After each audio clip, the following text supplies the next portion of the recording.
High viewers, petrol బంకులలో petrol లేదని చెప్పేసి no stock బోర్డులు కనిపిస్తున్నాయి ఎక్కడ చూడు. అసలు ఈ పరిస్థితి ఎందుకు వచ్చింది ఏంటి? కానీ ఒక నిజం ఏంటంటే, అంటే అధికారులు చెప్తున్నటువంటి విషయం ఏంటంటే, పెట్రోల్ బంకులలో అసలు కొరత లేదు. స్టాక్ వస్తుంది. డైలీ స్టాక్ వస్తుంది. కానీ పెట్రోల్ బంకులలో మాత్రం బోర్డులు పెడుతున్నారు. నో స్టాక్ బోర్డ్ అని చెప్పేసి. ఎందుకు? అసలు దీని వెనుక రహస్యం ఏంటంటే, ఇంకా ముందు ఏంటంటే పెట్రోల్ బంకులకు ధరలు పెరుగుతాయి. పెట్రోల్ మీద ఒక ₹10-20 వరకు, డీజిల్ మీద ఒక ₹5-10 వరకు అట్లా రేట్లు పెంచాలనేటువంటి ఉద్దేశ్యంతో ఈ యొక్క స్టాక్ బోర్డులు ముందే పెడుతున్నట్టుగా సమాచారం వస్తుంది. చాలా మంది అయితే ఇదే అనుకుంటున్నారు. ఎందుకంటే పెట్రోల్ బంకులలో స్టాక్ వచ్చిన తర్వాత స్టాక్ బోర్డు పెట్టాల్సినంత అవసరం ఏంటండి? నైట్‌కు జనాలు వందలు, వేలల్ల జనాలు పెట్రోల్ బంక్ నిండా ఈ టూ వీలర్స్, కార్లు, లారీలతోని దర్శనమిస్తున్నాయి. ఎంత ట్రాఫిక్, ఎంత రద్దీ. అప్పటికి పోలీసులు కూడా కంట్రోల్ చేసేటువంటి ప్రయత్నాల్లో కూడా ఉన్నారనమాట. సో ఎంత దారుణమైనటువంటి సిట్యుయేషన్ చూడండి. అమెరికా, ఇరాన్ మధ్య జరుగుతున్నటువంటి యుద్ధ ప్రభావం అనేది చాలా దారుణంగా ఉంది. నిన్న మొన్న జరిగేటువంటి పార్లమెంట్ సభలలో కూడా ప్రధానమంత్రి నరేంద్ర మోడీ గారు కూడా చెప్తున్నారు. ఏంటంటే ఈ యుద్ధ ప్రభావం అనేది ఒక్క రోజులలో, 6 రోజులలో, 60 రోజులలో అయిపోయేది కాదు. 6 నెలలు పట్టొచ్చు, ఇంకా సంవత్సరం కూడా పట్టొచ్చు.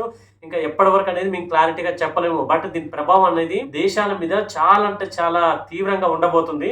కరోనా టైంలో లాక్‌డౌన్ సిట్యుయేషన్‌లో ఏ విధంగా ఇలాంటి భయంకరమైనటువంటి పరిస్థితిని ఎదుర్కొన్నామో అలాంటి పరిస్థితి కూడా రాబోతుంది కాబట్టి చాలా జాగ్రత్తగా ఉండాలి. చాకచక్యంగా ప్రవర్తించాలి.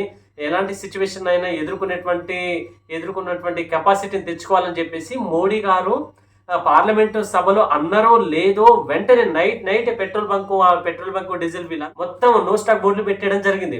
డీజిల్, ఎల్‌పీజీ గ్యాస్ దగ్గర మీరు ఇబ్బంది పడొద్దు, స్టాక్ ఉందని చెప్తున్నా కూడా వీళ్ళు మాత్రం ప్రజలను ఇట్లా ఇబ్బందులు పెడతారనమాట.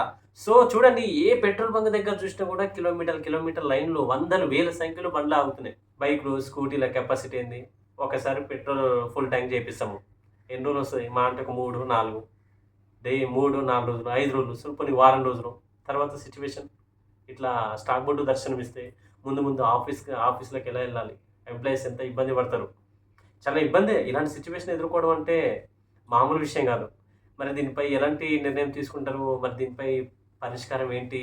స్పందన ఎలా ఉంటుంది కేంద్రం నుంచి, రాష్ట్రాల నుంచి అనేది వెయిట్ అండ్ సీ. భారతదేశం నుంచి చాలామంది ఇజ్రాయెల్, అమెరికా, ఇరాన్ అక్కడికెళ్ళి సెటిల్ అయ్యి స్థిరపడ్డోళ్ళున్నారు. సో వలస వెళ్ళిన వాళ్ళని కూడా తీసుకురావాలని చెప్పేసి మోడీ గారు కూడా చాలా ప్రయత్నాలు చేస్తూ ఉన్నారు.